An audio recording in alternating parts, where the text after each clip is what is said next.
podcast. I'm excited about the program. Roll, Doc, Alan, Lindemann. Doc, what's going on, man? How are you? We're doing really well here, Neil. And you?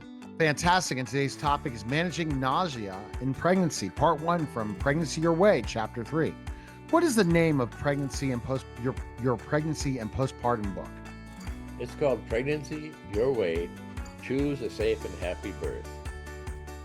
Why did you pick this title? Well, we want moms and dads to know that they have a choice. This is really a how-to book, self-help book on safe pregnancy. So, yes, you can choose a good pregnancy outcome 98% of the time. Can I manage nausea pregnancy without medications? Well, I'd like to say that about 90% of moms can manage nausea just by the tips that we give them in our book. Dr. Lindemann, in your experience, what causes nausea in pregnancy? Well, there are, I think, 5 things that are really important. The first one is blood sugar. Low blood sugar really is part of the first half of pregnancy, and that's when morning sickness is the worst. The second thing is dehydration, and when you get dehydrated, you have not only nausea, but you have vomiting. And then there's motion sickness. There's lots of times you can see moms if they're trying to eat when they're driving the car, for example, they'll have the window open so they can vomit out the window.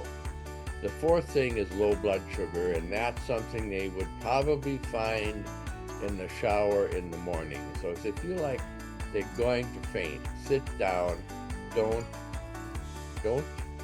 fight it, don't argue with it. And the fifth thing is cooking smells. You know, when women are not pregnant, and this is the same for men, they have a time window when they start cooking. You know, they can smell the food, it smells great, they get hungry. But if they wait too long, they get nauseated. During pregnancy, that time is sped up to about 2 minutes. So 2 minutes after you start cooking, you get nauseated. That's the problem. So you can work your way around that if you want to, you know, by having a slow cooker or having somebody else do the cooking, bring the food into the house. Many different ways you can deal with the smell of food while you're cooking. How do you treat low blood sugar during pregnancy? Well, the best thing is to eat 7 meals a day, like a diabetic. So it would be 3 big meals, morning, noon, and night, or evening. And then you have the 4 little meals, the breakfast, I call it the priming breakfast or the pre-breakfast, where you have a piece of fruit like apple, banana, orange by your bedside, have a granola bar, eat that, wait 10 minutes, and then get up and have another breakfast. Then eat your big breakfast and your lunch and your noon meal and an afternoon lunch and then your evening meal and then bedtime snack. What breakfast should I avoid?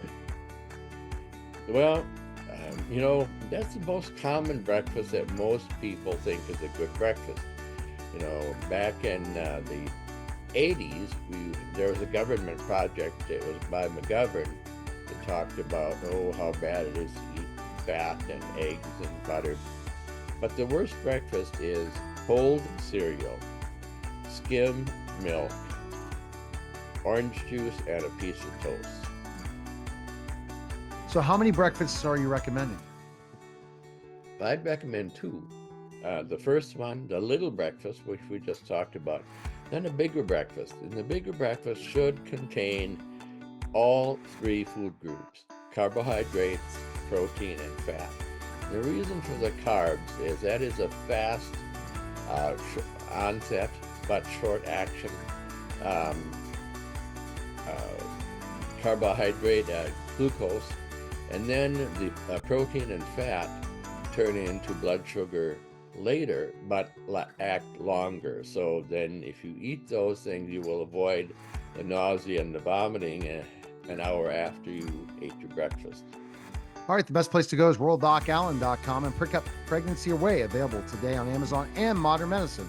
Thanks, Doc.